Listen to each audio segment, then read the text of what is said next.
সর্বভারতীয় ইলেকশন কমিশনকে আমার অনেক অনেক অভিনন্দন, ধন্যবাদ এবং মোবারকবাদ জানাচ্ছি, বাধাই জানাচ্ছি যে তারা 5টা রাজ্যের ইলেকশন অ্যানাউন্স করেছে।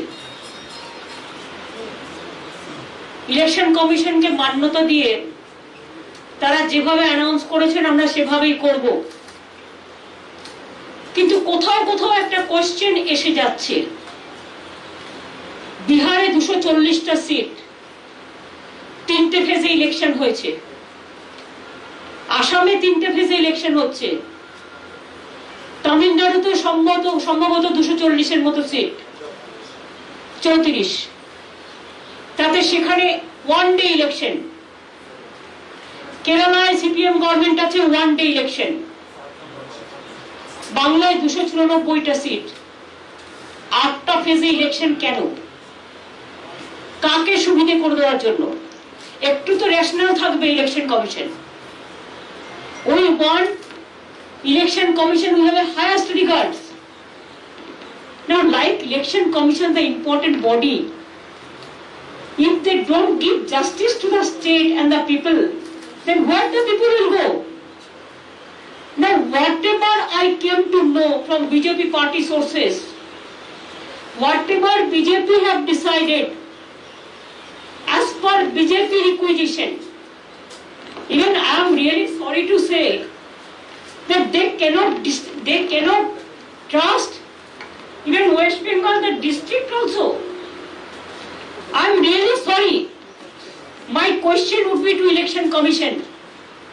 I welcome your decision, but tell me why half of the district election every day?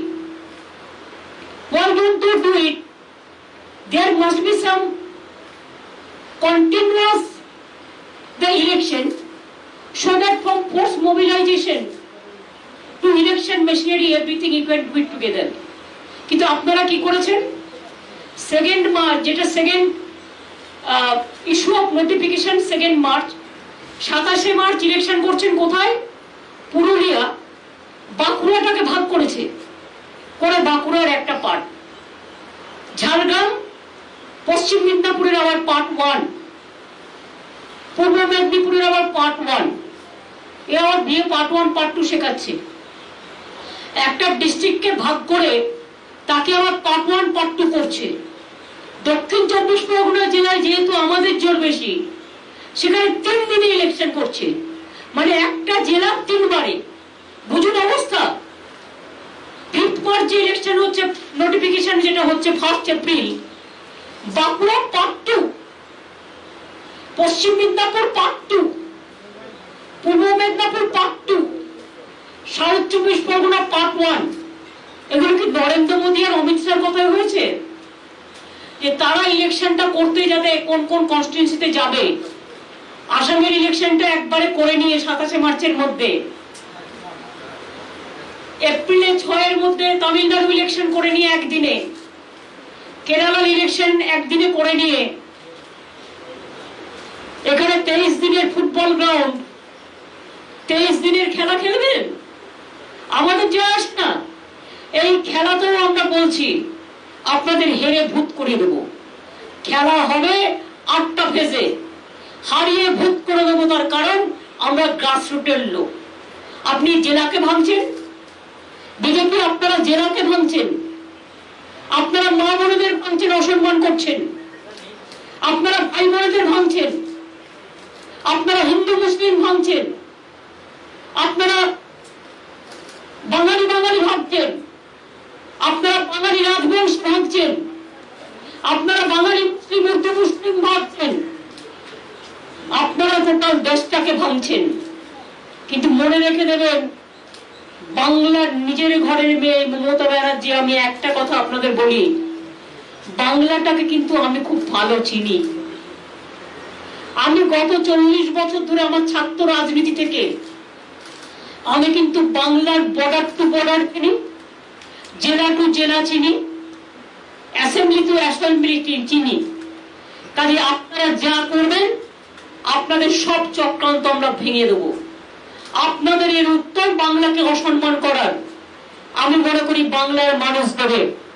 বহিরাগত গুন্ডারা বাংলা শাসন করবে না, বাংলার মানুষ বাংলা শাসন করবে। আর আমি ইলেকশন কমিশনের কাছে রিকোয়েস্ট করব, with my humble regard, please consider West Bengal is your own state. Don't consider in the eyes of BJP. And whatever BJP have been decided, I have seen their list in the party office, and today I have seen the same list is been in the outside. I'm really sorry, I'm shocked, but we welcome your decision because we respect all of you the constitutional position. But please see, same man is being deputed as an observer.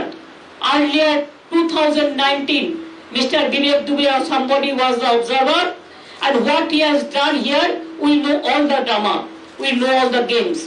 So our request would be, please see, BJP has the agency power, BJP has the government of India power, but one central government cannot misuse their own power for a state election. And if you do it like this, if you allow it like this, then there will be a big blunder. And then you have to face the music. We are not. We the common people, we will fight out our battle. But I will request the election commission, stop misuse of the money. BJP already sent the money on the district through all the agencies. Two, the Home Minister, tell him as a Home Minister he should work for the country. But as a Home Minister he cannot misuse his power for West Bengal election. Tell Prime Minister, we welcome him. As a Prime Minister, you use your power. But as a Prime Minister, you cannot use your BJP power to misuse your power for the state of West Bengal.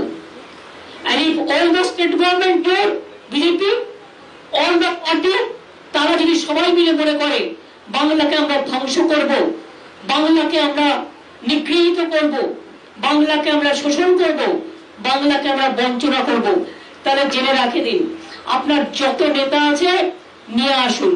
আমাদের বাংলায় একটা কথা আছে, নেতা আর নেতা, এটা বাংলার কথা। আপনার যত নেতাকে নিয়ে আসুন। আমরা নেতা নই, আমরা হচ্ছে ঘর পোছার নেতা, অর্থাৎ আমরা পাবলিকের মাটির ঘরের লোক, আমরা ধান ক্ষেতের লোক, আমরা মেশিনে কাজ করার লোক, আমরা ঘরে বাসন মাজার লোক, আমরা সাধারণ মানুষের লোক। মা বোনেরা আমার, এর জন্য জবাব দিতে হবে, তৈরি থাকুন। এই অসম্মান বাংলাকে করেছে, এত ভয়, একটাই মাত্র চিফ মিনিস্টার মহিলা, সেটা আমি আছি। এত ভয় আমাকে যে পুরো কেন্দ্রীয় সরকারটা সব অর্গানাইজেশনকে নিয়ে এই প্ল্যানিং তৈরি করেছে। I am really sorry, but after the election you have to give me the best award, victory award, and I will get the winning capacity, and we are the winners. We are the street fighters, but we are the winners. We can show you the result. And Mr. Narendra Modi and Amit Shah, please be prepared. Whatever you will destroy, you will try to destroy Bengal. Like the 2024 election, we will not let you go alone. We will fight the battle together. Thank you so much. I think আজকে আমার এটুকুই বলার ছিল। আশা করি I covered every point. কখনো কখনো তো করো না, সবই তো বলে দিয়েছি। Thank you.